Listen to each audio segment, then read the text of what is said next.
The most dangerous prepper isn't the one who hasn't prepared at all. It's the one who thinks they're prepared, but has made one of these 7 mistakes.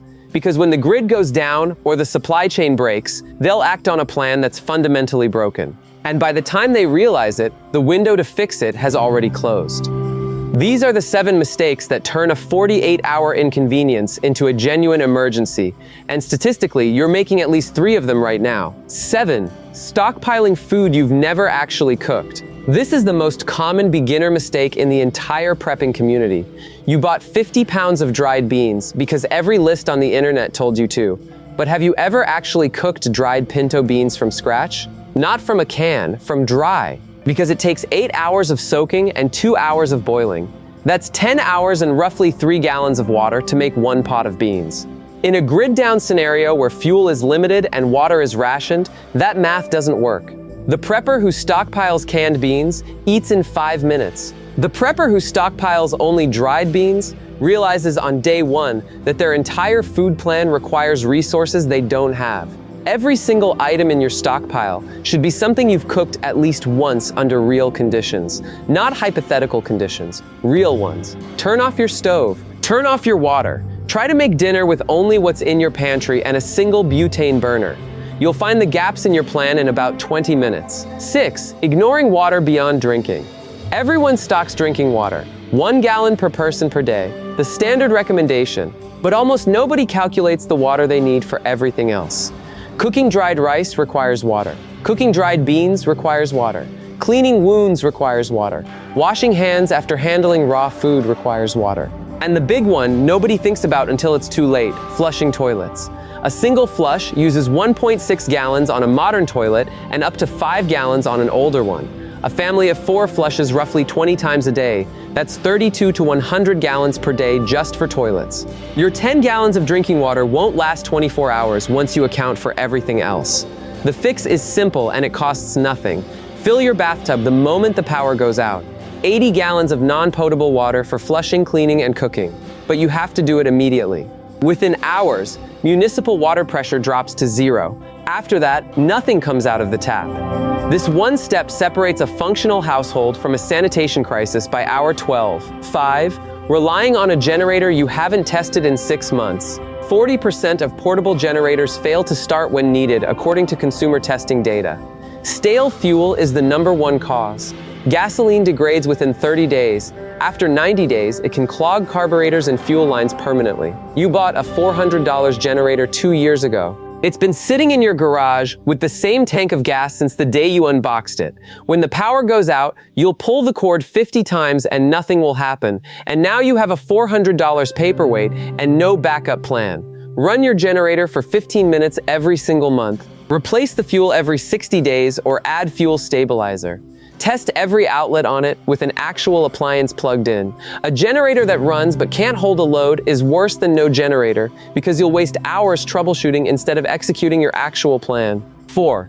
Keeping all your supplies in one location. Your entire stockpile is in the basement. Your flashlights, your food, your water, your radio, your first aid kit, everything in one corner of one room. Now your basement floods, or a tree falls through that wall. Or a fire starts upstairs and you can't get down there. Every emergency planner in the world follows the same principle. Distribute, don't consolidate. Keep a 24-hour kit in your bedroom, a smaller cache in your car, basic supplies in at least 2 rooms of the house. Your main stockpile stays where it is, but your survival should never depend on accessing a single location. This principle applies to information too. Your emergency contacts are in your phone is dead, now what? A laminated index card in your wallet with phone numbers, addresses, insurance policy numbers, and medical information costs nothing to make and cannot run out of battery. 3. Forgetting about medication. This is the one that actually kills people. Not hypothetically, actually. Every major blackout in the last 20 years has produced fatalities linked to medication access. Insulin requires refrigeration. Without power, insulin degrades within 28 days at room temperature and much faster in heat. CPAP machines require electricity. Without one, severe sleep apnea becomes a medical emergency within the first night. Blood pressure medication, thyroid medication, seizure medication, all of them require consistent dosing. miss 2 days, and some of them trigger withdrawal symptoms that are themselves medical emergencies. If anyone in your household takes daily medication, you need a minimum 14-day emergency supply at all times. Talk to your doctor. Most will write a prescription for a 90-day supply specifically for emergency reserves. Insurance usually covers it. This costs you one phone call, and it could save someone's life. 2. Opening the refrigerator.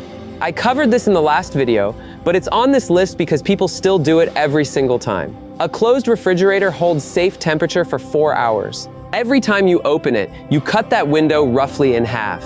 By the third opening, your food is already in the USDA danger zone above 40 degrees. The cost of this single habit during a 48-hour blackout is between $200 and $400 in spoiled food for the average family.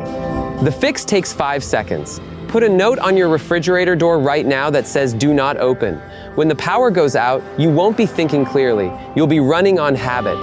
And your habit is to open the fridge. The note interrupts the habit. 5 seconds of prevention, hundreds of dollars saved. 1. Having no communication plan. Your power is out. Your phone is at 30%. Cellular towers have battery backups that last 4 to 8 hours. After that, cell service drops. You have no way to reach your spouse at work, no way to reach your kids at school, no way to know if your parents across town are safe. This is the #1 mistake that turns a manageable situation into a panic spiral. And the fix is embarrassingly simple. Pick a single out-of-state contact. One person who lives far enough away that they won't be affected by the same event. Everyone in your family memorizes that person's phone number, not saves it in their phone, memorizes it. When the grid goes down, everyone calls that one person. That person becomes your message relay. Your spouse calls them, you call them. Now you know each other's status without needing to reach each other directly. FEMA has recommended this system for 20 years. Almost nobody does it. It takes one family dinner conversation to set up, no equipment, no app, no cost. Just one phone number that everyone in your family can recite from memory. 7 mistakes. Every one of them is free to fix. Every one of them takes less than an hour. And every one of them separates the people who survive 48 hours comfortably from the people who are standing in a FEMA line hoping for a handout. I built a free self-audit checklist that covers all 7. Print it, spend 1 hour this weekend fixing the gaps, and you'll be more prepared than 95% of the people on your street. Link is in the description.